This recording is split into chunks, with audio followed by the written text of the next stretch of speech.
అందరికీ కొంతకాలం విశ్రాంతినిస్తాడు, మళ్ళీ పుట్టుక లేకుండా. ఇప్పుడు నాకు చెప్పండి, శివుడు చేసేటటువంటి పనిలో క్రౌర్యం ఎక్కడుంది? అసలు ఎక్కడైనా క్రౌర్యం ఉందా?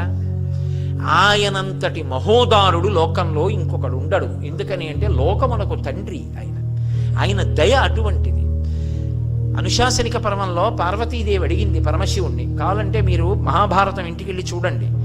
శంకర, కైలాసం ఉంది, వెండికొండ ఉంది, ఇంత గొప్ప అంతఃపురం ఉంది, శ్మశానంలో ఎందుకుంటారు మీరు అని అడిగింది. అడిగితే ఆయన చెప్పాడు, పార్వతి, చేతకాక నేను శ్మశానంలో లేను. బ్రహ్మదేవుడు అడిగాడు, శంకర, చీకటి పడిన తరువాత ఉగ్రభూతాలన్నీ కూడా ఇళ్లల్లోకి బయలుదేరుతాయి, వాళ్ళని అనుష్ఠానం చేయనివ్వవు, సూర్యోదయాత్ పూర్వం నిర్మాల్యం అవి తీసేస్తాయి, తీసి పూజ చేసేస్తాయి, తర్వాత యజమాని చేసినా ఇక ఫలితం ఉండదు. అందుకే ముందు స్నానం ఎవరు అంటే భార్య చేస్తుంది, భర్త చేయడు ముందు స్నానం. భార్య పని ఏమిటంటే ముందు నిర్మాల్యం తీసేస్తుంది, భర్త పూజ చేస్తాడు. ఎందుకంటే ఆయన అనుష్ఠానం చేసుకోవడానికి పూజ చేసి వచ్చే లోపల పూజామందిరం తుడిచి కడిగి ముగ్గు పెట్టి మడి నీళ్లు పెట్టి చెయ్యాలి కదా. నిర్మాల్యం తీయడం భార్య పని. అందుకే ఇప్పటికీ శ్రీకాళహస్తిలో శివలింగానికి ముందు అభిషేకం చేయరు, జ్ఞానప్రసూనాంబకి ముందు అభిషేకం, ఇల్లాలు ముందు స్నానం అనడానికి గుర్తు అక్కడ. కాబట్టి శంకర, ఈ ఉగ్రమైనటువంటి భూత ప్రేత పిశాచములన్నీ ఇళ్లల్లోకి వచ్చేస్తాయి. అవి రాకుండా ఉండాలంటే వాటిని కాసేపు తమాషా చేసి అడ్డే పెట్టాలి. అందుకని శ్మశానంలో ఆయన నర్తన చేస్తుంటాడు. ఆ నర్తన చేస్తూ అవన్నీ అక్కడ కూర్చుంటాయి. రెండో కారణం ఎందుకుంటానో తెలుసా పార్వతి? బ్రతికున్న నాళ్ళు నా వాళ్ళని కష్టపడి వాళ్ళింటికి ఎడతాడు, వీళ్ళింటికి ఎడతాడు, ప్రయాణాలు చేస్తాడు, రైళ్ళు ఎక్కుతాడు, అక్కడికి ఎడతాడు, ఇక్కడికి ఎడతాడు, విమానాలు ఎక్కుతాడు, వాళ్ళింటికి భోజనం అంటాడు, వీళ్ళింట్లో పలహారం అంటాడు, అన్ని తిరుగుతాడు. సరదాగా అలా వెళ్ళొద్దామని ఎవడైనా రుద్రభూమికి ఎడతాడా? ఎవడు వెళ్ళాడు. కానీ అంతా అయిపోయిన తర్వాత రుద్రభూమికి తీసుకొస్తాడు. తీసుకొచ్చిన తర్వాత నేనని ఇన్నాళ్ళు ఇన్ని ఫెయిర్ అండ్ లవ్లీలు రాసి, ఇన్ని ఆల్అవుట్లు పెట్టి, ఇంత ఏసీలో ఇంత పరుపు మీద పడుకోబెట్టిన శరీరం కట్టెల్లో కాలిపోతుంటే చూసుకుంటూ ఉంటాడు జీవుడు.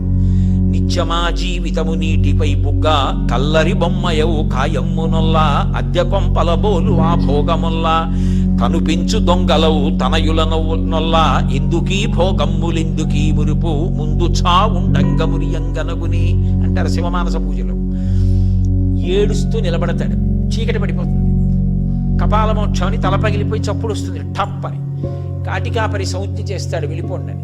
తలస్నానం చేసి కొడుకు, వచ్చిన బంధువులు వెళ్ళిపోతారు, వెనక్కి తిరిగి చూడకుండా. తాను ఒక్కడే నిలబడి ఉంటాడు, చీకటి పడుతూ ఉంటుంది, దాటి వెళ్ళడానికి లేదు.